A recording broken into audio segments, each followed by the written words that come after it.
ছি, ছি, ছি!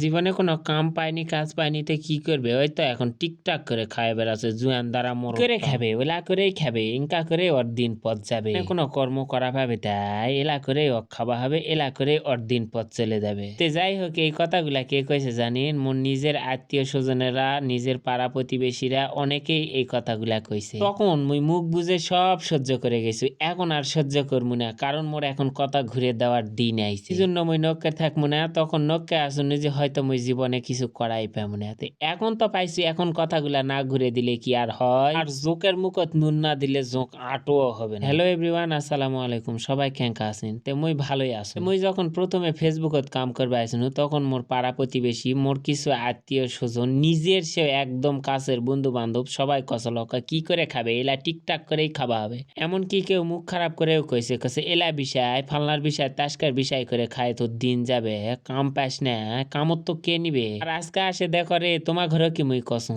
দেখো মোর দিন পদ আল্লাহ যাওয়াই ভালোই যাচ্ছে, আর যাবেও ইনকা ভালো সারা জীবন। তোমার ঘরের দিন আর যাবে না। ওই যে মানুষ কিবা কয় না যে ছাই ছাড়া কুকুরের গোত নাই, আর মোর পাউত পরা তোমার ঘরের সারা কোনো গোতও থাকবে না। এই যে এখন এসে মোর পায়ের কাছে জ্ঞানর জ্ঞানর কান্দাকাটি করছেন, ওঙ্কারা সারা জীবন মোর পায়ের তলেই তোমাকে থাকতে হবে আল্লাহ যদি চায়। তো এখন তো কবিন অহংকার করে কছে, অহংকার করে নয়। এই কথাগুলা যখন কইছিল তখন বন্দুকের গুলির মতন মোর বুকতে ফুটে সান্দাইছে। কিন্তু মুই তখন দাঁতর দাঁত কাটি হয় মাটিত মুখ নাগে দিয়ে বুক নাগে দিয়ে পড়ে থাকছু, জবাবের উত্তর দেওনি। আর এখন সময় আইছে, না দিলে কি আর হয়? আর ওই লোকগুলাই কিন্তু এখন মোর ভিডিওগুলা বেশি দেখে। কি জন্য দেখে জানেন? মুই কি কনু আর না কনু, আর কি কার সাথে কি কনু, কার সাথে কুটে গেনু, কি খানু না খানু, সবসময় ওরা মোর পিছে একদম সিআইডির মতন লাগে থাকে। যেমন সিআইডি একেবারে কোনো একটা তথ্য বের করে। ওই যে তোমার ঘরে আগেই কনু যে ছাই ছাড়া কুকুরের গোত নাই, তো মুখ ছাড়া তোমার ঘরেরও কোনো গোত নাই। সারা জীবন দেখেই মরবিন, ফুলেই মরবিন, কিন্তু কিছু করা পারবিন না। এখন আসে আসল কথা। তে মুই টিকটক করো আর যাই মনে তাই করো, মুই তো আর মানুষের মতন নাচতে বেড়াও না। আল্লাহ দিলে এর থেকে মুই 2 পয়সা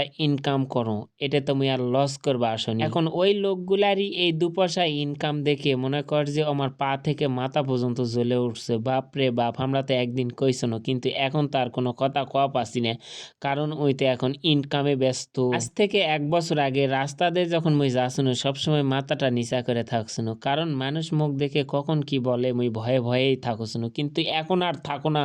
এখন কেউ কিছু করলে সাথে সাথেই সেটা জবাবটা দিয়েই চলে আসে। এই যে কথায় আছে না, কোলের ছল সারা জীবন কোলত থাকে না, কিছুদিন পর হাট পা শিখে, তে সেই কীর্তি হয়েছে মোর। এখন মোর কথা ফিরে দেওয়ার দিন আইছে। তে তোমরা এতে শিক্ষা নেও, কখন কার দরজায় কাক যাবা হবে, আর কার দরজা যায় কাক পরে যাওয়া হবে, এর কোনো গ্যারেন্টি নাই, বুঝলিন?